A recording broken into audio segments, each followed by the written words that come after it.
एक समय की बात है। एक गांव में एक वेश्या और बनिया रहते थे। वे दोनों बहुत ही अच्छे मित्र थे। साथ ही वह दोनों सुख दुख के बातें भी किया करते थे। परंतु वह वेश्या बहुत पूजा पाठ करती थी और भगवान पर विश्वास रखती थी, जबकि बनिया को पूजा पाठ के बारे में कुछ भी पता नहीं था कि पूजा पाठ क्या होता है।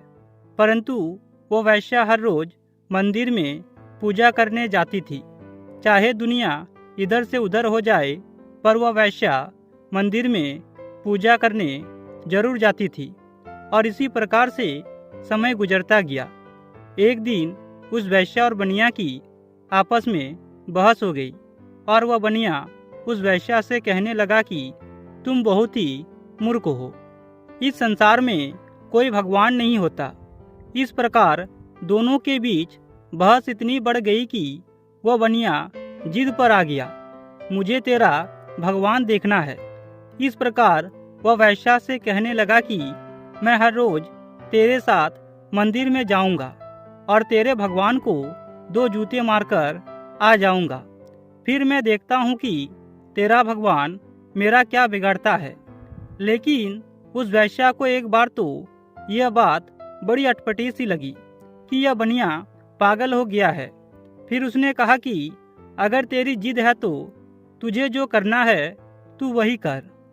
इसी प्रकार अब वह बनिया और वेश्या हर रोज मंदिर जाने लगा और वह वेश्या पूजा करती थी और वह बनिया मंदिर में हर रोज भगवान को 2 जूते मारकर आ जाता था। और ऐसे करते करते बहुत समय बीत गया और हर रोज का यही चलता रहा। वह वेश्या पूजा करती रही और वह बनिया भगवान को जूते मारता रहा। लेकिन अचानक एक दिन इतनी बारिश आ गई कि घर से निकलना भी मुश्किल हो गया और उस गांव का जो मंदिर था वह नदी के उस पार था। लेकिन अब बनिया और वेश्या की जिद थी कि चाहे जो भी हो जाए, लेकिन हमें मंदिर तो जाना ही है। इस प्रकार वेश्या और बनिया मंदिर की ओर चल पड़े और वह वेश्या अपनी थाली में पूजा का सारा सामान रखी और बनिया को तो सिर्फ भगवान को जूते ही मारने थे। जब वह दोनों आगे जाकर देखा तो नदी का पानी बहुत उफान पर थी, क्योंकि मंदिर नदी के उस पार था। तभी वेश्या कहने लगी कि मैं तो यही से सब कुछ भगवान को अर्पित कर देता हूँ, लेकिन तुझे जो करना है वह तू कर। तभी उस वेश्या की बात सुनकर बनिया की जिद और बढ़ गया और वह कहने लगा, जब तक मैं तेरे भगवान को 2 जूते ना मार लूं तो मेरी पूजा सफल नहीं होगी। इस प्रकार उस बनिया की बात सुनकर वेश्या ने कहा, यह तो तेरी मर्जी, मैं तो नदी के इधर ही खड़े होकर भगवान को सब कुछ अर्पित कर दिया हूँ।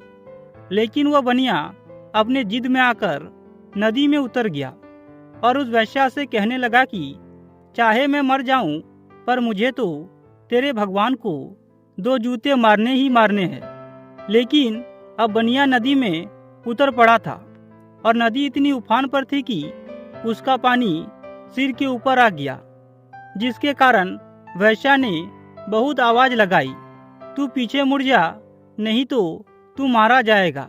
परंतु वेश्या की बात सुनकर वह बनिया कहने लगा कि मुझे मरना मंजूर है, पर मैं पीछे नहीं हटूंगा, क्योंकि यह तो उसका जिद था। भगवान को तो जूते मारने ही है। परंतु अब वह बनिया पानी में डूबने ही वाला था और भगवान भी उस बनिया की परीक्षा ले रहे थे। जब भगवान ने देखा कि यह जिद्दी पीछे नहीं हटेगा, इस प्रकार उस बनिया की विश्वास को देखकर भगवान प्रकट हो गए और उनसे कहने लगे कि अरे मूर्ख, रुक जा, मैं तो तेरी परीक्षा ले रहा था, लेकिन तू कितना अपने नियम का पक्का है, तुझे अपनी जान की भी परवाह नहीं है। और इस प्रकार मेरी सच्चा भक्त तो तू ही है। वह वेश्या तो दिखावे के लिए पूजा करती है, परंतु तूने अपने मरने की परवाह ना करके मुझे जूते मारने के लिए तू अपने नियम पर अडिग रहा और तेरे दोस्त वेश्या को अपनी जान प्यारी थी। हे सेवक, मैं उसी को दर्शन देता हूँ जो मेरे दर्शन करने के लिए अपनी जान से खेलकर अपने नियम पर चलता है। और मैं उन लोगों से दूर रहता हूँ जो मेरी पूजा के बहाने सिर्फ दिखावा करता है। मुझे तो किसी के फल फूल और मेवे नहीं चाहिए। जो मेरी नियम से पूजा करता है, मैं उसका हो जाता हूँ। इस प्रकार वह बनिया प्रभु की सारी लीला देखकर मान गया कि इस संसार में वास्तव में भगवान है। और उस दिन के बाद वह बनिया भी भगवान की पूजा करने लगा। मित्रों, हम जो भी काम करते हैं उसे नियम से करना चाहिए। उसमें नियम होना बहुत जरूरी है, तभी आप अपने जीवन में सफल हो सकते हैं। वरना अधूरे काम में कभी सफलता नहीं मिलती, क्योंकि लगन हर मुश्किल को भी आसान बना देती है। आस्था में वह ताकत है जो पत्थर को भी भगवान बना देती है। मित्रों, दुनिया में सफलता के लिए कोई भी शॉर्टकट रास्ता नहीं है। सिर्फ मेहनत ही सफलता का असली मंत्र है। अगर सूरज की तरह चमकना चाहते हो तो उसी की तरह अपने नियम से जागना होगा। किसी भी काम में सफलता हासिल करने के लिए लगातार और नियम से मेहनत करना बहुत जरूरी है, तभी हम सफल हो सकते हैं।